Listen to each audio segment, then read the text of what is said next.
हाय मैत्रिणींनो, झाली का तुमची दिवाळीची तयारी, दिवाळीची साफसफाई आणि मुळात मेन म्हणजे सगळ्यांना आवडेल असं फराळाची तयारी. फराळाची तयारी तर खूप जोरात असते सगळ्याच मैत्रिणींची आणि काही जणी तर बाहेरून करून आणतात फराळ, काही जणींची घरी करण्याची धडपड असते. मीही घरीच बनवते. मी घरी बनवत असलेल्या पदार्थापैकी एक पदार्थाची रेसिपी आज मी तुम्हाला इथे दाखवणार आहे. ते म्हणजे सगळ्यांची आवडती अशी खुसखुशीत भाजणीची चकली. त्या भाजणीच्या चकलीसाठी मी सामान घेतलेलं आहे.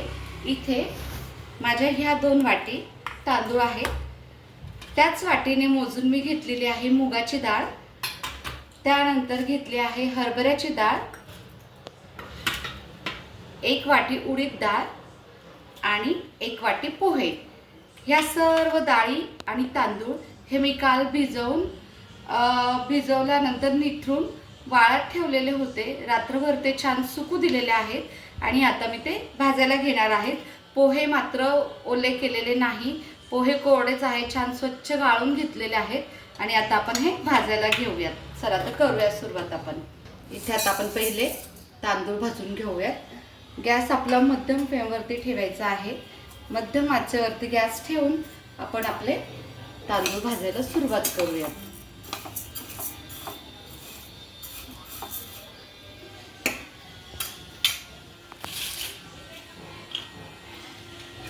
खूप जास्त पण असे नाही भाजायचे मैत्रिणींनी, थोडेसे आपण लालसर करून घेऊयात.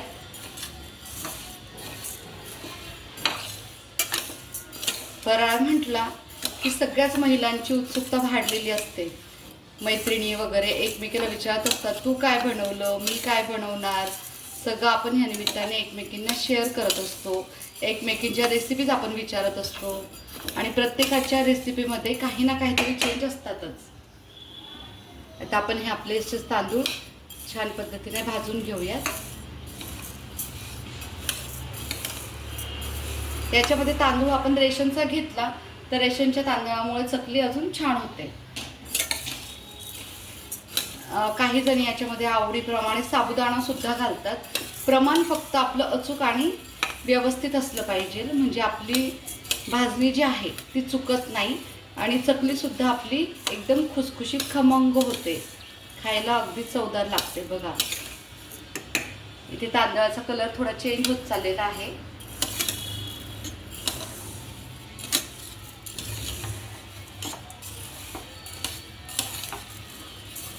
छान लालसर असं येईपर्यंत भाजून घ्यायचे तांदूळ.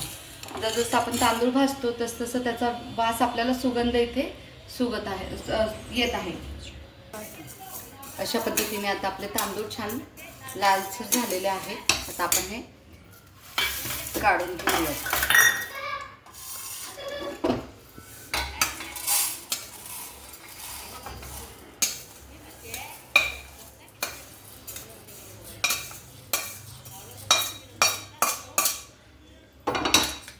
आता आपण मूग डाळ भाजून घेऊयात.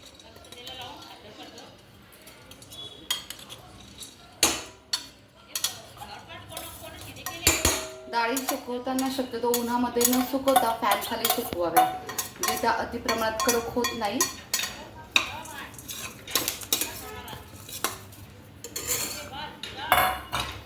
मुगाची डाळ ही आपल्याला तशीच लालसर आचेवरती भाजून घ्यायची आहे.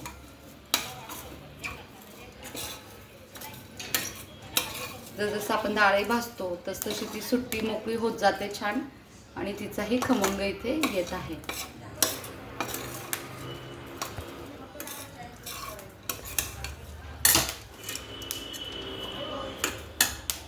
थोडंसं तुम्ही गॅस वाढवू शकताय.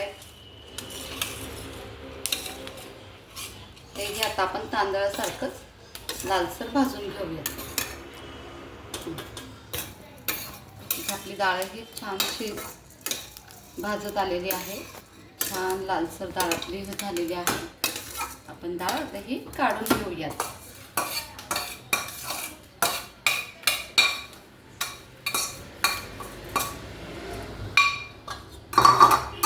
आता आपण उडीद डाळ भाजून घेऊयात. उडीद डाळ ही छान सेम तशीच लालसर कलरमध्ये भाजून घेऊयात आपण.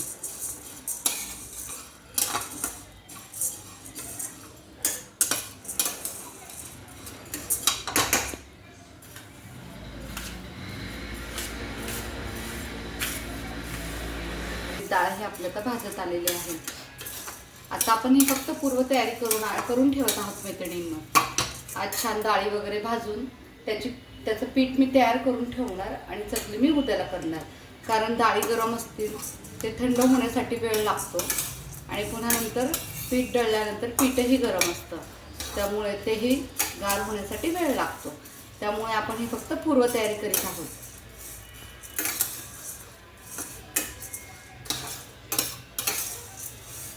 इथे आपली उडदाची डाळही छान लालसर भाजून झालेली आहे.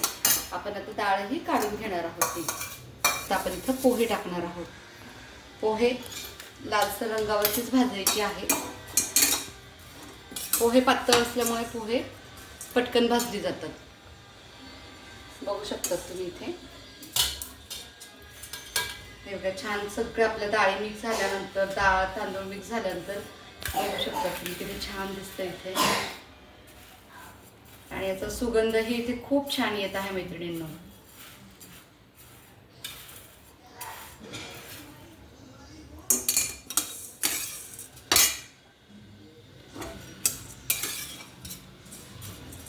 पोहे आपले छान लालसर झालेले आहेत. आपण आता पोहे काढून त्यानंतर आता आपण हरभऱ्याची डाळ भाजायला घेणार आहोत. आता आपण हरभऱ्याची डाळ भाजून घेऊयात.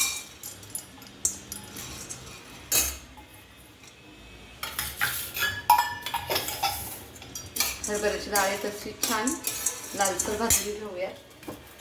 हे बघा मैत्रिणींनो, तुम्ही बघू शकताय 1 किलो भाजणी आपली ह्या प्रमाणामध्ये बरोबर साधारण तयार होते. ज्याला 1 पेक्षा जास्ती किलोच्या करायच्या असतील त्यांनी आहे तेच प्रमाण डबल घ्यायचं आहे.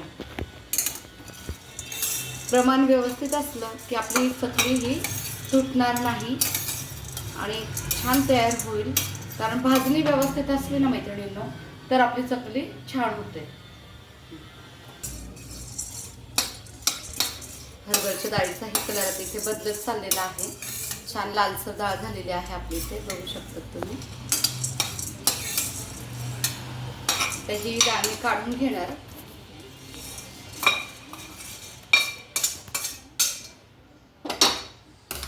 हे बघा छान 1 किलोचे भाजणीचं पीठ आपलं इथे याच्यापासून तयार होणार. आता हे गार झालं की मी हे दळून आणणार आणि उद्याच्या चकल्या करायला घेणार.